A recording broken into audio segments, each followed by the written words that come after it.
Baik, Assalamualaikum warahmatullahi wabarakatuh. Merupakan kami dari kelompok 2, C, akan menjelaskan desain laboratorium pangan yang telah kami diskusikan.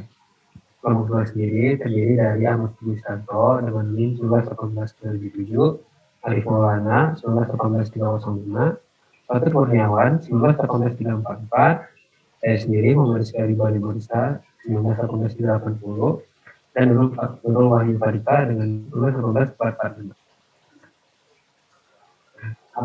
Dalam pembahasan kita kali ini, kita akan membahas pengertian dan fungsi pangan, alat-alat dari laboratorium pangan, parameter, dan terakhir desain lab pangan serta desain 3D dalam bentuk SketchUp.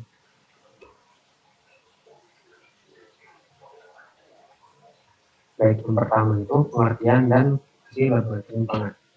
Untuk pengertian sendiri, laboratorium pangan adalah laboratorium yang melaksanakan kegiatan penelitian yang terkait dengan analisis komposisi produk pangan. Sebagai contoh analisis yang dilakukan adalah analisis kadar air, protein, lemak, kadar abu, proksima, dan lain-lain.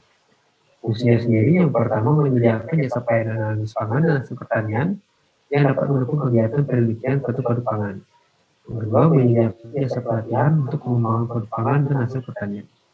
Ketiga, melakukan kerjasama dengan berbagai pihak dalam pengembangan mutu dan keamanan produk pangan dan hasil pertanian.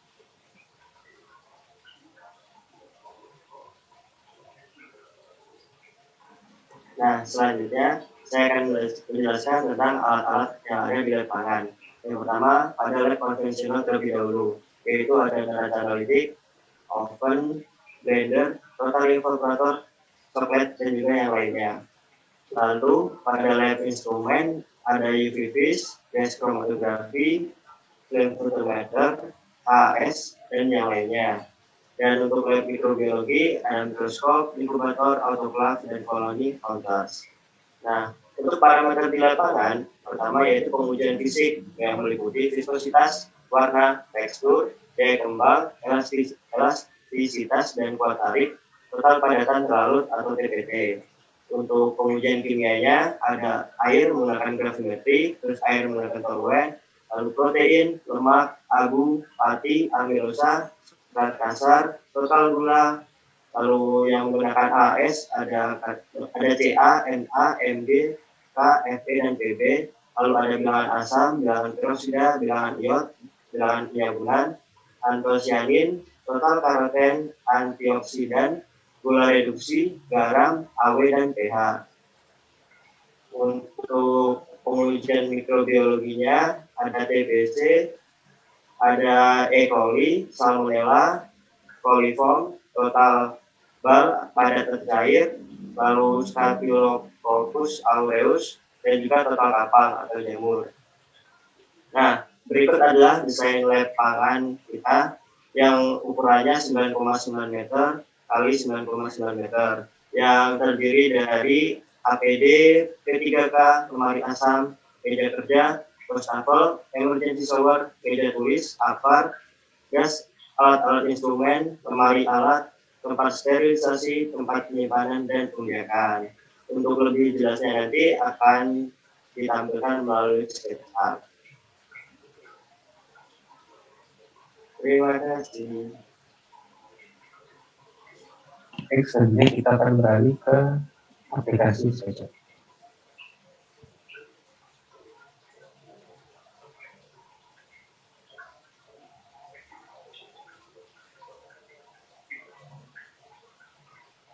Pada SketchUp ini, di laboratorium pangan, kita terbagi menjadi 3 bagian.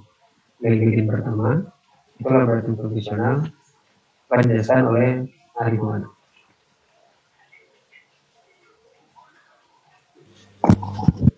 Baik, untuk di laboratorium konvensional, kita bisa melakukan beberapa pengujian, di antaranya yaitu pengujian berupa analisis titrimetri dan juga analisis gravimetri yang berhubungan dengan pengujian di titrimetri, yaitu analisis yang berdasarkan reaksi antara titrat dan titan yang kemudian dihitung berdasarkan rumus atau merupakan analisis kuantitatif dan reaksikan suatu zat yang dianalisis dengan rutan baku atau standar yang telah diketahui konsentrasinya.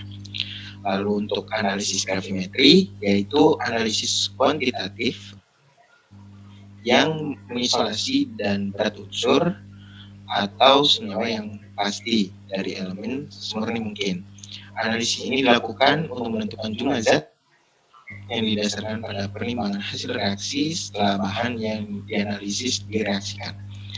Pada lab konvensional ini, parameter yang diujikan telah disebutkan oleh rekan saya tadi sebelumnya, yaitu bisa berupa parameter pengujian fisika maupun pengujian kimia. Dan di laboratorium konvensional ini terdapat juga pemarik asam, lalu terdapat meja kerja, terdapat juga wastafel, emergency shower, dan meja tulis. Dan di bawah lab konvensional itu juga terdapat ruang timbang. Untuk selanjutnya dikembalikan kepada Rizky Ariba. Baik, bagian kedua ada laboratorium instrumen yang akan dijelaskan oleh Salvatore. Silakan. Ya, baik. Terima kasih kepada Muhammad Rizky Ariba telah menyediakan saya untuk berbicara. Nah, dalam laboratorium instrumen di sini, kegiatan umumnya yaitu kegiatan penerimaan sampel. Setelah itu, kegiatan persiapan sampel yang dari lab konvensional. Setelah itu akan dilanjut kepada laboratorium instrumen. Selanjutnya kegiatan preparasi sampel, dan yang terakhir pengujian dalam laboratorium instrumen. Nah, dalam lab pangan di sini kita menggunakan 4 instrumen. Yang pertama itu ada UV vis, di mana kita akan menentukan kadar logam dari suatu zat pangan. Terus yang kedua, kita menggunakan GC yang kita gunakan untuk mengetahui kandungan suatu zat. Yang ketiga ada flame photometer, di mana instrumen ini digunakan untuk menentukan warna. Dan terakhir ada AAS, di mana instrumen ini menguji kadar logam dari suatu sampel pangan. Mungkin dari saya dicukupkan. Terima kasih. Baik, yang terakhir laboratorium mikrobiologi akan dijelaskan oleh dari Rika. Silakan. Terima kasih sebelumnya atas kesempatan yang diberikan kepada saya. Saya Nurul Farika akan menjelaskan tentang laboratorium mikrobiologi. Nah, kegiatan pada laboratorium mikrobiologi ini biasanya berupa kegiatan pengujian fisik atau kimiawi serta mikrobiologi. Nah, adapun alat-alat yang berada di laboratorium tersebut, yang pertama ada colony counter. Nah, ini berfungsi untuk menghitung koloni bakteri yang ditumbuhkan di media yang disimpan di dalam cairan Petri dish. Yang kedua ada autoclave. Autoclave itu berfungsi untuk melakukan proses sterilisasi gas-gas alat gas di laboratorium sebelum maupun sesudah digunakan.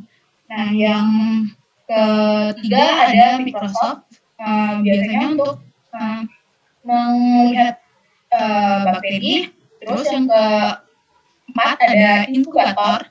Inkubator ini berfungsi untuk menginkubasi atau menumbuhkan mikroorganisme seperti bakteri pada suatu kondisi.